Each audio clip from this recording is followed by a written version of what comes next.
दिल्ली के ओखला स्थित बटला हाउस इलाके में डीडीए द्वारा जारी किए गए तोड़फोड़ नोटिस पर सियासत गर्मा गई है। आम आदमी पार्टी के विधायक अमनतुल्ला खान ने इस कार्रवाई के खिलाफ दिल्ली उच्च न्यायालय में जनहित याचिका दाखिल की थी, जिसे अब उन्होंने वापस ले लिया है। याचिका में बटला हाउस क्षेत्र में रहने वाले लोगों को बेदखल करने के नोटिस को चुनौती दी गई थी।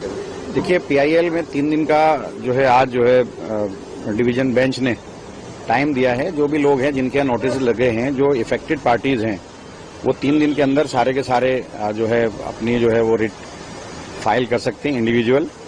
और हमने जो अपनी पीआईएल है वो विड्रॉ की है इसी कंडीशन पे कि वो सब उसमें जो है अब जाएंगे। लेकिन मेरा कहना ये है कि भाई जिस तरह से डीडीए का रवैया रहा है, ये पूरे पार्ट को लेकर के जिसने कंटेम्प्ट लगाया था वो भी 279 में आता है। उसको ये कहते हैं कि वो पीएम उदय का पार्ट है और बाकी पीएम उदय के पार्ट क्यों नहीं है। जैसे ये कहते हैं कि टोटल 279 जो खसरा है वो 34 बीघे का खसरा है, बाकी इधर चला गया उधर चला गया। 9 बीघे ऐसा है जो हैवी बिल्डअप एरिया है या उसके ऊपर ये इंक्रोचमेंट दिखाते हैं। अब उसमें से 5 बीघा कह रहे हैं कि ये पीएम उदय का पार्ट है, यानी कि अनऑथराइज का पार्ट है, और 4 बीघे अनऑथराइज का पार्ट नहीं है। वो क्यों नहीं है भाई? आपने उसको पीएम उदय से बाहर कैसे निकाल दिया, जबकि सबसे जहां से अनऑथराइज इलाका शुरू होता है ये इलाका वो है मुरादी रोड।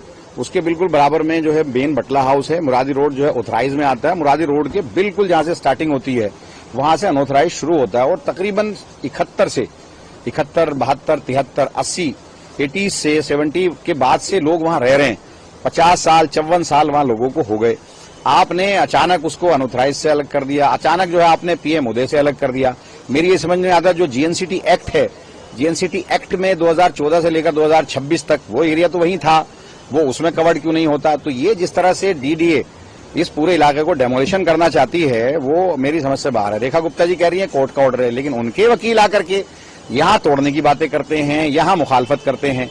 भाई अगर आप इनको नहीं उजाड़ना चाहते तो मेरी समझ में नहीं आता। भाई अगर जो पीएम उदय में, अब ये खुद बताएं डीडीए वाले कि 5 बीघा इसी खसरा में से पीएम उदय में कैसे आ गया, 4 बीघी बाहर कैसे हो गया, 5 बीघा जो है अनऑथराइज रेगुलाइज में कैसे आ गया, 4 बीघा बाहर कैसे हो गया। तो ऐसे थोड़ी है कि एक घर आ गया एक घर नहीं आया, एक घर आ गया एक घर नहीं आया।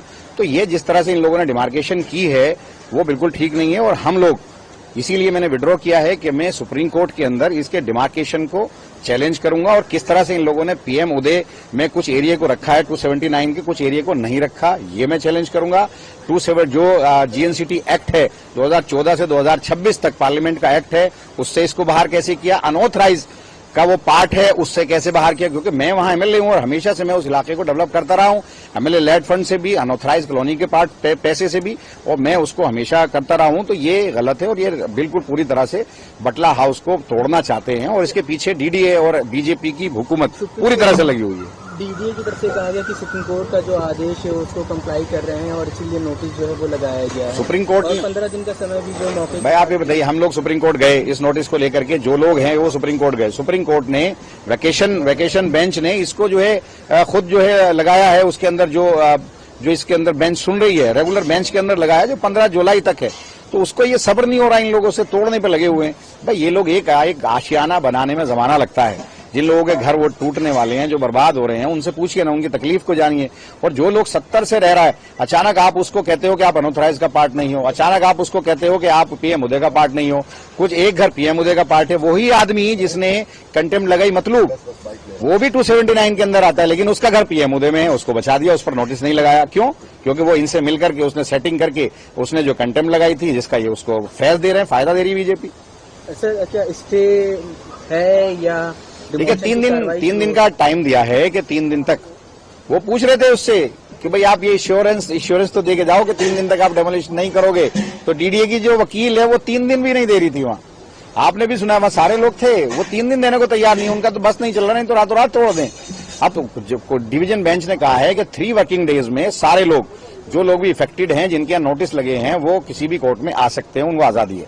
अपने जो डेमोलिशन के जो नोटिस लगे हैं उसको वो चैलेंज कर सकते हैं। तो क्या कोई कोर्ट ने स्टे लगाया है, कोर्ट की तरफ से कोई स्टे लगाया गया है डेमोलिशन ड्राइव पे या नहीं? उन्होंने 3 दिन का टाइम दिया है, तो मैं मान के चल रहा हूं कि जाहिर सी बात है 3 दिन का वक्त तो तमाम एजेंसीज देंगी, ऐसा तो नहीं है। जब कोर्ट ने कहा है कि 3 वर्किंग डेज में अपना सारी जो एप्लीकेशन, हम तो स्टे के खिलाफ ही, उसके डेमोलिशन के खिलाफ ही तो आए थे, तो मान के चलिए कि ये 3 दिन तो हैं।